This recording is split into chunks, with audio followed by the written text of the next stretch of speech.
எல்லாரையும் வணங்கி மகிழ்கின்றேன். குறிப்பாக ஒளி அமைப்பு மாப்பிள்ளை 2 பேரும் உட்காந்துருக்கேன். உங்களுக்கு அத்தாண்டா உயரக்கூடாது, சரியா? இருந்தா கூட அறிவோம் நமோ நாராயணா, ஓம் நமோ நாராயணா. பரவரத்திலே பரந்தோன்றி, பரத்திலே சிவன் தோன்றி, சிவத்தில் சக்தி தோன்றி, சக்தியில் நாரம் தோன்றி, நாரத்தில் விந்து தோன்றி, விந்துவில் சதாசிவன் தோன்றி, சதாசிவத்தில் ருத்திரன் தோன்றி, ருத்திரன் விஷ்ணு தோன்றி, விஷ்ணு பிரம தோன்றி, பிரமவில் ஆத்மா தோன்றி, ஆத்மாவில் வாயு தோன்றி, வாயுவில் அக்கினி தோன்றி, அக்கினியில் வருணன் தோன்றி, இப்படி ஒவ்வொரு தோற்றத்திற்கும் ஆதியும் அந்தமா விளங்கக்கூடிய அந்த வினைதிற்கு விநாயகனை வணங்கிவிட்டு மந்திரமாவது நீரு, துதிக்கப்படுவது நீர். யாருன்னா திருநீர். திருநீர் திருநீர் அது இருக்கு பாருங்க. திருநீர் அந்த சிவனுக்குரிய அந்த திருநீர் மற்ற நாரத மாதிரி இல்ல. ஏன்னா இந்த நாரதத்துல போய் கம்மனுடைய கம்மனை பார்ப்பதற்கு சோமாசி என்று சொல்லக்கூடிய ஒரு புலவன் போய் பார்க்க போறார். கம்பர் இருக்காரா அப்படின்னு அந்த வீட்டில் கட்டுத்தறி, அந்த ஆடு மாடுகளை வளர்த்து அந்த கட்டுத்தறி கூட்டக்கூடிய ஒரு பெண்மணி. கம்மனுடைய கட்டுத்தறியும் கவிபாடும் என்று சொல்வார்கள். அது எப்படி கட்டுத்தறி எப்படி கவிபாடும்? அப்ப கட்டுத்தறியில வேலை பார்க்கக்கூடிய பெண்ணு கவிவாடி, ஒண்ணுமே கல்வியே அறிவு இல்லாது. இப்ப கம்மன் வீட்டுக்கு போனா அதுக்கு அறிவு அப்படி வந்து இருக்கிற இடத்தை பொறுத்து அவன் ஒருத்தர் சிறப்பா இருப்பாங்க. அப்ப அவன் சோமாசின்றவர் இப்ப கேட்டதுக்காக கவியை சொல்றேன், மற்றது அப்புறம் சொல்ல வரலாறு. அப்ப கம்மர் இருக்காரா வீட்டுல அப்படின்னு அந்த சோமாசி என்று சொல்லக்கூடிய ஒரு புலவர் கேட்கிறாரு. அப்ப இந்த அம்மா வந்து கவியாலே பதில் சொல்லுங்க,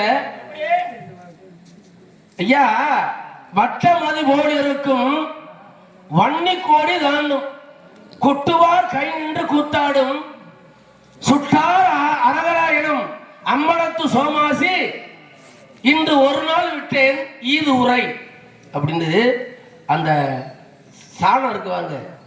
அந்த சாணத்தை அந்த அம்மா எப்பவுமே மாட்டு சாணங்களை எடுத்து அப்படியே தட்டி தட்டி கொட்டுவார். இப்படி சாணத்தை பிடிக்க இப்படி இப்படி செய்யணும், உருணை உண்டையா கொட்டுவார் என்று கூத்தாடும், இப்படி இப்படி ஆடும். அதை உருட்டி வட்டமதிய போல இருக்கும், அந்த வட்டமை செஞ்சு சவுத்துல அடிச்சு வைக்கும். வன்னி கோடி தாண்டும், இதுதான் வந்து அடுப்புல எரிச்சு கொண்டு போய் திருநீர் சுட்டா அரகரா எனவும் சுட்டுட்டவங்க அரகரா சிவசிவா திருநீர் அப்படின்போது அந்த அம்மா பாடினது இவருக்கு ஒண்ணுமே புரியல. சரி புரியல, இந்த ஒரு நாள் விட்டு நாளை ஈது உரை அப்படின்னா நாளைக்கு வந்து நீ பாருங்க நம்ம பெண்பாலே சொல்லியிருக்கு. அந்த மாதிரி சிவனுடைய திருநீருக்கு அவ்வளவு ஒரு பெரிய மகிமை இருக்கின்றது. ஆகையாலே ஆமா நன்றி. நீ எதை கேட்டாலும் பதில் சொல்வேன். ஆன்மீக ரீதியாக எந்த கேள்வி கேட்டாலும் பூரா ரசிகர்கள் பூரா எந்த கேள்வி கேட்டாலும் அதுக்கு தகுந்த விளக்கம் கொடுக்கறதுல அவங்க வந்து சுகி சிவம் மாதிரி சின்ன சுகி சிவம். ஐயா VM சாமி ஐயா அவர்கள் பெரிய காவல்துறையில பெரிய அதிகாரி இருந்தவர். கலையின் மேல் பற்று கொண்டதுனால ஒரு ஆர்வம் கொண்டதுனால இன்னைக்கு உட்கார்ந்து அவர் வந்து இன்னைக்கு ஹார்மோனியம் வாசிக்கிட்டு இருக்காரு. அப்படின்னா காவல்துறைக்கு போனா எப்படி இருக்கும்? அப்படிப்பட்ட ஒரு அதிகாரத்தை அரசாங்கம் கொடுத்த தனக்குள் கொண்டவர், இந்த உலகத்துல சட்ட ஒழுங்கை காப்பாற்றியவர். அப்படிப்பட்டவரே இன்னைக்கு கலைத்தொழில் செய்ய வந்திருக்கிறார் பொழுது இந்த கலைத்தொழில் இருக்கு பாருங்க, இது எப்படி ஒரு ஆளானு உள்ள இழுத்துறோம். அது போல நீங்களாம் வந்திருப்பது எனக்கு பெரிய மகிழ்ச்சி. அதை உங்களை சந்திப்பது மகிழ்ச்சி, ரொம்ப மகிழ்ச்சி. பொன்னுமணி அம்மையே சத்தியவேலு எங்க அண்ணே பழனிசாமி இது மாதிரி எங்க ரசிகர் என் ரசிகர். அதையாலே இப்போ வந்து இது போடலை வேலை நாடகம் இருக்கனால இதுல போடுறது இல்லை, நேரம் தூங்கிட்டே இருக்கு. இதுக்கு லேட்டா கொஞ்சம் பிடிச்சு தூக்கி அது கலையிறது. தினமும் ஒரு பொன்மொழி சொல்லுவாரு, அது ஒவ்வொன்றுமே முத்து முத்தா இருக்கும். அந்த எப்படா பேசுவாரு சுரேஷ் அப்படின்னு நாங்கெல்லாம் ஒரு நாளைக்கு அந்த வாட்ஸ்அப்ல பேசல ஐயா வந்து கேட்டுவாரு. சாமி ஐயா சுரேஷ் பேசலையே, அவ்வளவு கருத்துக்களை எடுத்து சொல்லிக்கிட்டே இருப்பேன். நிறைய தெரிஞ்சுக்கிறோம் உலகத்தை. அது ஒரு ஊரா பண்ணிக்கிட்டோம். என்னுடைய வரலாறை முதல்ல நான் சொல்லணும். இப்போ நான் யாரு எதுக்கு அங்கே வந்திருக்கிறேன்னு சொல்லிட்டு அப்படி கொஞ்சம் நடப்பறிக்க வருவேன். எங்க அப்பா பேர் வந்து பிரம்மா. நான் இப்போ கொஞ்சம் பொறுமையாக நிறுத்தி உங்களுக்கு புரியுற மாதிரி பேசி பட்ட பட்ட பட்டன்னு பேசுவாங்க. ஒரு இளவும் புரியாது. அவனுக்கு 30 நாள் நாடகம் சரியா? அது இருக்கட்டும். ஆமா, இருந்தா கூட நான் வந்து சொல்லக்கூடிய கருத்துக்கள் உங்க மனசுல வந்து பதியணும். என்னுடைய பேர் வந்து நாரதன். எங்க அப்பா வந்து படைக்கக்கூடிய தொழிலை செய்யறார் தந்தை. அப்ப என்ன செஞ்சாரு அப்படின்னா, படைக்கக்கூடிய தொழிலுக்கு பிள்ளைகள் வேண்டும் இல்லையா? பிள்ளைகள் இருந்தாத்தே ஒரு குடும்பம் விருத்தி அடையும், இல்லைன்னா அதோட அப்படியே நின்று போயிடும். இது நம்ம உலக அறிஞ்ச உண்மை.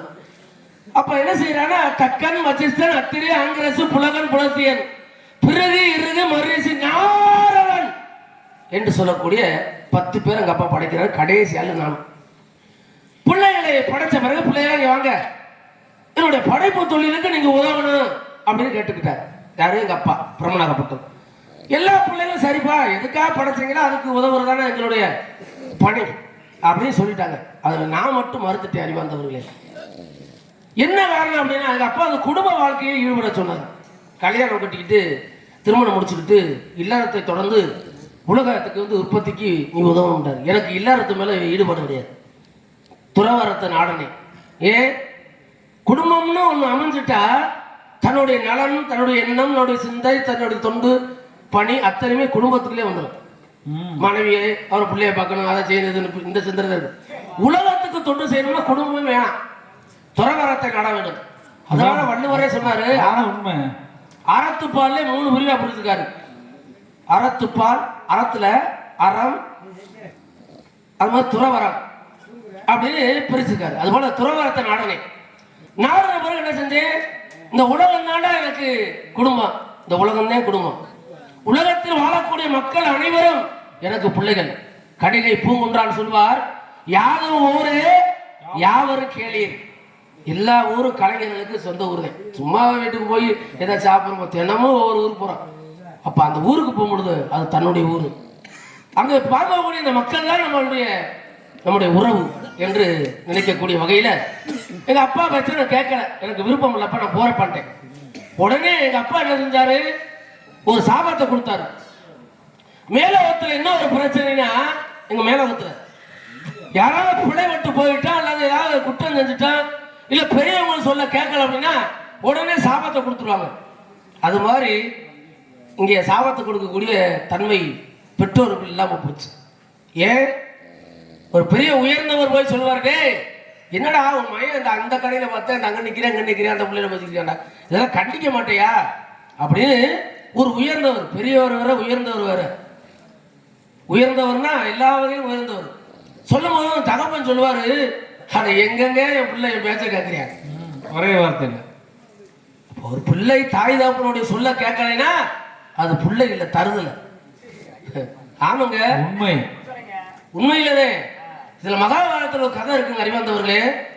இதை சொல்றதுக்கு முன்னாடி அப்பதான் வள்ளுவர் சொன்னாரு, ஈண்ட பொழுது பெருதலுக்கு நன்மகன் சான்றோன் என கேட்டதாய். ரொம்ப காலம் குழந்தை பேர் இல்லாம இருப்பாங்க. கொஞ்ச காலம் கிடைச்ச பிறகு குழந்தை பிறந்தன அப்ப கூட அந்த தாய் தான் சந்தோஷம் வராங்க. பெரியவங்க இந்த ஐயா மாதிரி உயர்ந்தவங்க, உள்ள நல்ல உள்ளியா அறிவாளா இருக்கண்டா அப்படி சொல்லும் போதுதான் தாய் தப்பு உண்மையான மகிழ்ச்சி வரும். இதே போல 13 வயசுக்கு உட்பட்ட நிலையில் இருக்கக்கூடிய ஒவ்வொரு பிள்ளையும் செய்யக்கூடிய தவறு அந்த தாய் தப்புக்கு தான் அந்த பாவம் சேர்மாரு. ஐயா அவர்களே, இது மகாபாரதத்திலேயே நலாயினி அந்த தொடக்கத்துல மாண்டவையர், அதாவது யமனுக்கு சாபத்தை கொடுக்கிறார். அந்த கதை இருக்கு, நான் சொல்றேன். அப்ப 13 வயதுக்கு உட்பட்ட நிலையில் இருக்கக்கூடிய ஒவ்வொரு பிள்ளையும் செய்யக்கூடிய தவறுக்கு தாய் தகப்பன் காரணம். அந்த பாவத்தை அவங்ககிட்ட வந்து சேருமா, அதுக்கு மேல அவன் செய்யறது அவன் அனுப்பிட்டு போவேன். அப்ப இந்த வயசுக்கு உட்பட்ட அந்த பிள்ளைகளை சரியா கொண்டு போய் சரியான வழியில நடத்தணும். நடத்தல பிள்ளை பேச்சுக்கிட்ட தாய் தகப்பன் மேலதே இந்த பாவம். அதான் சொன்ன, எந்த பிள்ளையும் நல்ல பிள்ளைதான் மண்ணில் பிறக்கையிலே அது நல்ல வராவதும் தீய வராதும் அன்னை வளர்ப்புங்க அப்படிங்க. அப்படிலாம் இருக்கும் பொழுது நான் வந்து எங்க அப்பா பேச்ச கேட்காத காரணம் வேற. அது மாதிரி இன்னைக்கு எத்த தாய் தப்பன் பேச்ச கேட்குது, ஒரு பிள்ளை கேட்குது. அதெல்லாம் சரியா கொண்டு போகணும். அது அப்படியே வரும்போது அப்படி சொல்லிட்டே இருக்கு. அப்ப என்ன செஞ்சாரு, எப்பா சாபத்தை கொடுத்துட்டாரு. என்ன சாபம், ஒரு நாளைக்கு ஒரு இடத்தில் தங்கக்கூடாது அப்படின்னு கொடுத்துட்டாரு. அப்ப அதனால இதை பற்றி ஒரு ஊரா தினமும் ஒரு ஊரா போய் பேருந்துலயே தூங்கிட்டு பேருந்துலயே வர வேண்டிய சொல்லுவாரு. துக்கம் என்பது இல்லை இருந்தா கூட அதுக்கு பின்னாடி எங்க அண்ணன் மூத்தாள் யார தக்க இந்த 10 பேர்ல இவர் என்ன நினைச்சாருன்னா, அப்பா ரொம்ப நாள் படைப்பு தொழில செய்யறாரு, அப்பா கொஞ்சம் ஓய்வு கொடுத்துருவாங்க அப்படின்னு நம்ம அந்த படைப்பு பிள்ளைகளை எதுக்கு அப்புறம் அறிவாதவர்களே. நான் இடையிடையே என் கதையை சொல்லும்போது அறத்தையும் தர்மத்தையும் நீதியும் சொல்லிக்கிட்டே வருவேன், இடையிட சொல்லிட்டே வருவேன். நீங்க கேளுங்க. அதாவது வந்து ஒரு விஷயத்தை கேளுங்க அறிவாந்தவர்களே. மனிதன் ஒவ்வொரு நொடியும் பாவம் செஞ்சுக்கிட்டு இருக்கான். நம்ம ஒவ்வொரு நொடியும் மனதாலும் மொழியாலையும் உடம்பாலையும், மனம் மொழி மெய் பாவம் செஞ்சுக்கிட்டே இருக்கும். அப்ப மனுஷன் பாவம் செய்யாம இருக்கிறதுக்காகத்தான் பகல் பூரா பாவம். யார் வேணா கெடுதல் நினைக்கிறது, எவனையாவது போய் அடிக்கிறது, இவன் அப்படி போயிட மாட்டானா இப்படி போயிட மாட்டானா, இல்லை யாரா திட்டுறது, இப்படி செஞ்சுக்கிட்டே இருக்கும். அப்போ ஒவ்வொரு வினையும் நம்ம வந்து சேரும், அதுல மாட்டு கருத்துல. யாரு ஆங்கிலம்ல கொஞ்சம் இடையில பேசுவேன், அதான் நீ பொறுத்து கழிவு கண்ணா இருந்திருப்பேன். ஐசக் நியூட்டன் அப்படி சொல்லக்கூடியவர் சொன்னாரு, ஒவ்வொரு விசைக்கும் எதிர் விசை உண்டு. நம்ம செய்யற ஒவ்வொரு விஷயம் நம்மளை வந்து சேரும். அது உடனே சேரும், இல்ல கொஞ்சம் ஒரு மாசம் கண்டு சேரும், அல்ல ஒரு வருடம் கண்டு வரும், இல்ல அடுத்த பிறவில வரும். அதனால யாருக்கும் எந்த துன்பத்தையும் செய்யாது. மனுஷன் துன்பம் நின்றுட்டு இருக்கான். அப்ப மனுஷன் துன்பம் செய்யாம பாவம் செய்யாம இருப்பதற்குத்தான் இரவு என்ற ஒன்றை ஏற்படுத்தி உறக்கம் என்பதை கொடுத்தேன். அந்த நேரமாவது மனுஷன் தூங்கிட்டு கனவுல கூட கெடுதல் செய்யறான். ஒருத்தர் கொல்ற மாதிரி குத்துற மாதிரி அதுல கூட கனவு இருக்கிறேன். இன்னொரு விஷயம் பேர் உண்மை தெரியுமா உங்களுக்கு? இந்த மாதிரி இந்த தெய்வீக நாடகங்களை பார்க்கும்போது ஆன்மீக சொற்பொழி கேட்கும் பொழுது உங்களுடைய சிந்தனை அலைவாயாது. யாருக்கு எடுத்து நினைக்க மாட்டீங்க. என்ன பேசுகிற எண்ணத்தை வந்து எங்க பக்கமே செலுத்துவீங்க. அப்ப இந்த நேரம் மட்டும்தான் நீங்க பாவம் செய்யாம இருக்கிறீங்க. மற்ற நேரம் ஒவ்வொரு நொடி பொழுதும் நீங்க பாவம் செஞ்சுக்கிட்டே இருக்கீங்க. இந்த பாவத்தை நிச்சயமா நம்ம அணிவிப்போம். அதுக்குத்தான் ஒவ்வொரு பிறப்பு உண்டு. அது போல இது இப்ப இடையிடையே எங்களுக்கு நீதிகளை சொல்லிட்டே இருக்கீங்க கேட்கணும் நீங்க. அப்ப எங்க அண்ணன் என்ன செஞ்சாருன்னா, அப்பா ஓய்வு கொடுத்து ஏன் பிள்ளைகளை பெறணும்னு கேட்டேன். நம்ம சொல்லுவோம் சில பேர் சொத்து ஆடுறதுக்கு பிள்ளை வேணும், வாரிசுக்கு பிள்ளை வேணும், கொல்லி போடுறதுக்கு பிள்ளை வேணும் அப்படின்னு நம்ம நினைக்கிறோம். அது இல்லை அறிவந்தவர்களே. நரை திரை மூப்பு பிணி சாக்காடு உண்டு. நம்ம எப்படி குழந்தையா பிறக்கும் பொழுது குழந்தையா இருந்து தொட்டில கிடக்கிறோம், அதே மாதிரி முதுமை அடைஞ்சோட கட்டில கிடப்போம். தொட்டில கிடக்கும் போது தாயும் வந்து என்ன செய்வாங்க, அழுக்கெல்லாம் கழிப்பான். பிள்ளையா இருக்கும் அழுக்கு அடிக்கும்ல, முன்னாடி அடிக்கும் பின்னாடி அடிக்கும். அத தாய் என்ன செய்வாங்க, அதெல்லாம் அழி கழுவி அதை சுத்தம் பண்ணி எல்லாம் போட்டா தொட்டில் கிடக்க. ஆமா, அதை முத்த குத்துவான். அதே நிலை நமக்கு அந்த கட்டில கிடப்போம். சில பேர் தான் இறைவனோட அறலைப்பட்டு உடனே இறந்து போயிடறாங்க. சில பேர் 3 வருஷம், எங்க அப்பாலாம் 3 வருஷம் தான் எங்க அம்மா தான் பார்த்தாங்க. எந்திரிக்க முடியாது, காலை கடமை செய்ய முடியாது. அந்த நேரங்கள்ல வருவாய் இருக்காது, உழைக்க முடியாது. அந்த நேரங்களை நம்மளை காப்பாற்றணும். அதுக்குத்தான் அதை நம்ம கவனத்தில் எடுத்துக்காரே வந்தவர். அப்பா நீங்க ஓய்வு எடுத்துக்கோங்க, படைப்பு தொழில் நான் செய்யறேன்ட்டு தக்கப்பட்டவர் என்ன செஞ்சாரு, அவர் சில பிள்ளைகளை உருவாக்குறாரு. எங்க அண்ணன் கரிய சுவர்கள் சவால சுவர்கள் என்று சொல்லக்கூடிய 11,000 பேர்களை எங்க அண்ணன் உருவாக்கி படைப்பு தொழிலுக்கு உதவுங்கடா பிள்ளைகளா அப்படின்னு எங்க அண்ணன் கேட்டுக்கிட்டாரு. நான் சும்மா இருக்க மாட்டேன், சும்மா இருக்கக்கூடாது. எங்க அண்ணன் பிள்ளைகளை கூப்பிட்டு வாங்கடா, உங்க அப்பா வந்து இல்லறத்துல ஈடுபட சொல்றாரு, நான் போனவங்க நீங்களும் போயிருக்கடா. ஆமா, சிவனை நோக்கி தாமருங்க. எல்லாருமே இறைவன்ட்ட சேர்றதை விரும்புவோம். டேய் தம்பி, டேய் பேசாம இருக்கு, இல்ல தூங்கு. எல்லாருமே இறைவன்கிட்ட போய் சேர்றதை விரும்புவோம். இறைவா எடுத்துக்க, உன்னோட சேர்த்துக்க. அப்படி விரும்பாத யாரா இருக்குமா? எல்லாரும் நினைப்போம். நினைக்கிறது மட்டும் நம்ம போய் சேர முடியாது. அந்த நம்ம எண்ணத்துக்கு ஏற்ற மாதிரி நம்மளுடைய செயல்பாடு இருக்கணும். அப்ப என்ன, மனசை தூய்மையை அழுக்கலாம் வச்சுக்கோங்க. ஒண்ணு இல்லை, இப்போ ஒரு இடத்துல போய் உட்கார்றான், உட்கார போறோம், அந்த இடம் குப்பையும் அசிங்கமா கிடக்குன்னா என்ன செய்யலாம், அது உட்காந்துருமா கிடைக்கணும், உட்கார்ந்து ஆகணும், வேற வழி இல்லை. அடுத்த இடத்துல உட்கார்றது அந்த இடத்துல உட்காரும். அப்ப என்ன, கூட்டி விட்டு உட்காரும். அது போல நம்ம உட்காருவதற்கே அவ்வளவு சுத்தம் செஞ்சு உட்காரும் போது இறைவன் நம்ம உள்ளத்துக்குள்ள வரணும்னா நம்ம உள்ளத்தை அழுக்கலாம சுத்தமா வச்சுக்கணும்ல. அது மாதிரி வச்சுக்கணும். இடையே ஆன்மீகளும் நீதிகளை சொல்லித்தேன். அப்ப அண்ணன் பிள்ளை சொன்னா, அண்ணன் பிள்ளை என்ன செஞ்சாங்கன்னா, நாரதன் சித்தப்பா தான் எங்களுக்கு சொல்றது சரியில்லாண்டாங்க. அது மாதிரி போயிட்டாங்க மெருமலை நோக்கி, சிவன் நோக்கி தவம் இருக்கு. எங்க அண்ணனுக்கு கோபம் வந்துருச்சு. நாரதா உன் கழகத்தை முதல் செய்த கழகாதே இங்கேயே உருவாக்கி விட்டாய், ஆகையாலே உனக்கு நான் ஒரு சாபம் தர்றேன். 2வது அவர் ஒரு சாபத்தை கொடுத்து விட்டார். என்ன சாபம்? ஒரு நாளைக்கு நீ ஒரு கலகம் செய்ய வேண்டும். அப்படி செய்யாவிட்டால் உன்னுடைய சிறந்தாகப்பட்டது